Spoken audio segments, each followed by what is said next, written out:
Students cash book ਦੇ ਵਿੱਚ ਅਸੀਂ ਡਬਲ ਕਾਲਮ ਕੈਸ਼ ਬੁੱਕ ਦਾ ਇੱਕ ਹੋਰ ਸਮ ਸੋਲਵ ਕਰਾਂਗੇ question number 7 prepare a double column cash book from the following transactions of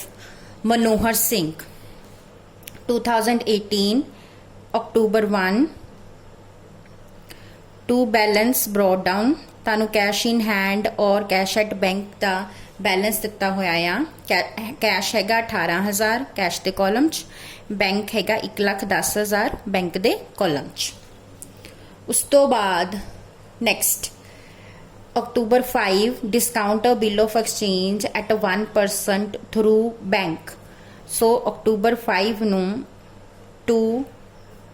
bill receivable account 40,000 का bill हैगा आ और तुसी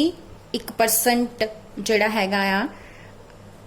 ਰੇਟ ਤੇ ਇਹਨੂੰ ਡਿਸਕਾਊਂਟ ਕਰਵਾਇਆ ਆ ਸੋ 40,000 ਦੇ ਵਿੱਚੋਂ ਅਸੀਂ 1% ਜਿਹੜਾ ਹੈਗਾ ਆ ਮਾਈਨਸ ਕਰ ਦਾਂਗੇ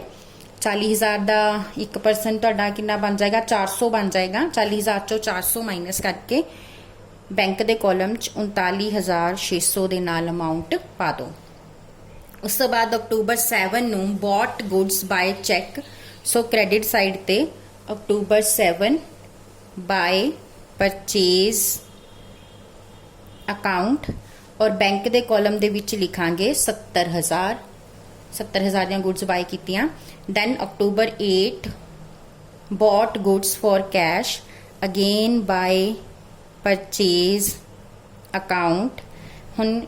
5,000 आ कैश दे कॉलम च लिख दांगे 5,000 उस तो बाद आ honoured our on acceptance by cheque असी पेमेंट कीती आ बाय चैक पेमेंट कीती आ by bills payable account bank दे कॉलम च पा दांगे 50,000 नैक्सट है paid trade expenses October 14 by trade expenses cash के कॉलम च 1,050 दिया उस तो बाद पेड इनटू बैंक हुणे तुहाडी कॉन्ट्रा एंट्री आ गई आ तुसीं बैंक दे विच कैश जमा कराता सो कैश दी पेमेंट साइड ते पा दो 10,000 और बैंक दी रिसीप्ट साइड ते पा दो 10,000 और ये अक्टूबर 16 दी एंट्री आ बैंक दे विच पाया आ तां मोरे लिखांगे टू कैश अकाउंट ये तुहाडी कॉन्ट्रा एंट्री हो गई और कैश के कॉलम दे विच पाया आ तो अगे लिखांगे बाय बैंक अकाउंट कॉन्ट्रा उस तो बाद अक्टूबर 18 amount received from Ramesh against bad debt return of previously 2500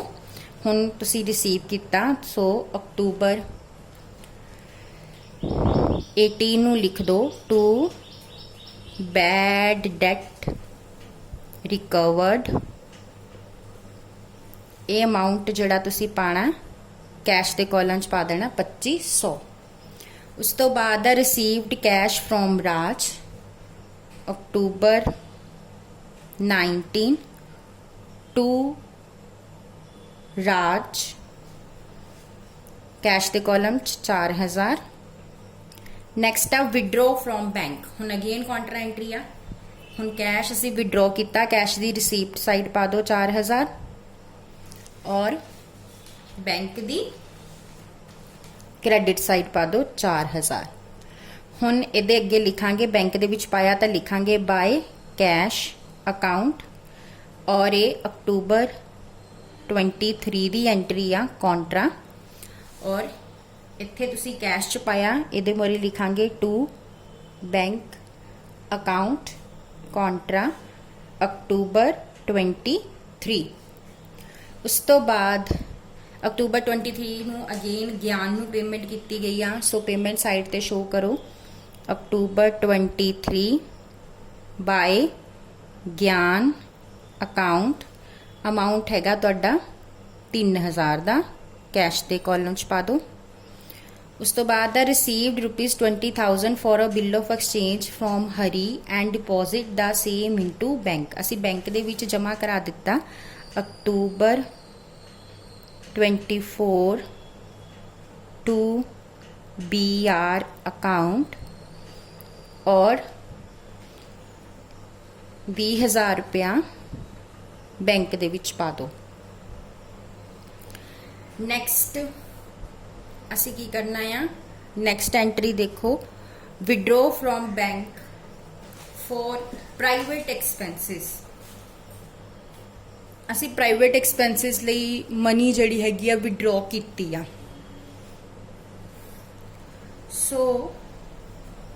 असी हुणे पेमेंट साइड ते पाना आ,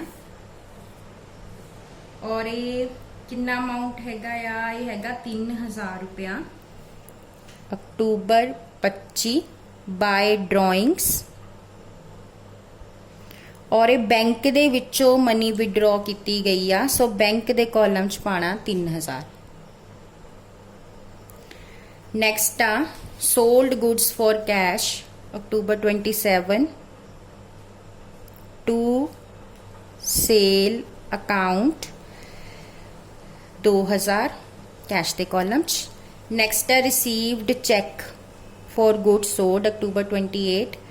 टू सेल अकाउंट बैंक दे कॉलम च 90,000। उस तो बाद received payment of loan of 50,000 and deposited 30,000 out of it into bank. पहला रिसीव करो अक्टूबर 29 नू टू लोन अकाउंट लिख के कैश दे कॉलम च पा दो 50,000। हुण इहदे विचों 30,000 असी बैंक च जमा कराता। सो बैंक दी डेबिट साइड पा दो 30,000, अगे लिख दो to cash account contra entry same date नू। हुण पेमेंट साइड ते जिहड़ा आ अक्टूबर 29 नू बाय बैंक लिख के कैश दे कॉलम च पा दो 30,000 कॉन्ट्रा एंट्री। उस तो बाद लास्ट आ अक्टूबर 23 बैंक चार्जेस आ, अक्टूबर 30 दे बाय बैंक चार्जेस, और ये अमाउंट जिहड़ा हैगा 50 रुपीज़ दा बैंक दे कॉलम च पा दो। हुण बैलेंसिंग करिए। सब तो पहला टोटल कर लो कैश दा,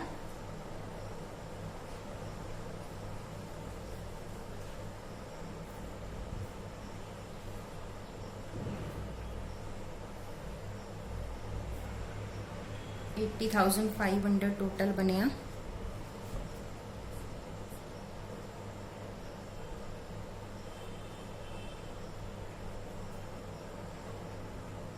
balance carried on October 31st।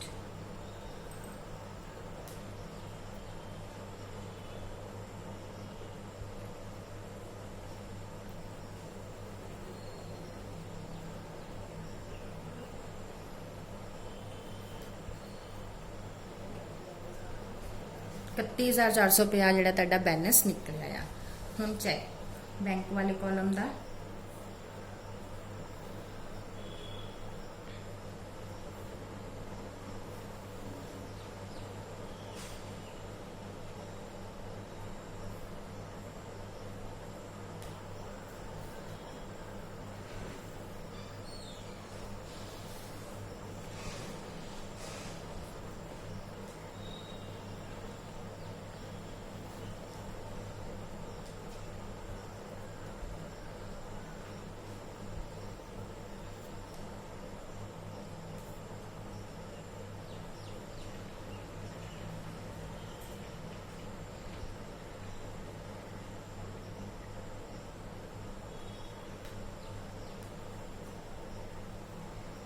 ₹1,72,550 का बैलेंस आ गया। नीचे लिख दो 31,450, 1,72,550 to balance brought down November 1। लो जी सम सॉल्व हो गया। हुण नैक्सट सम असीं नैक्सट लैक्चर च करांगे। Thank you.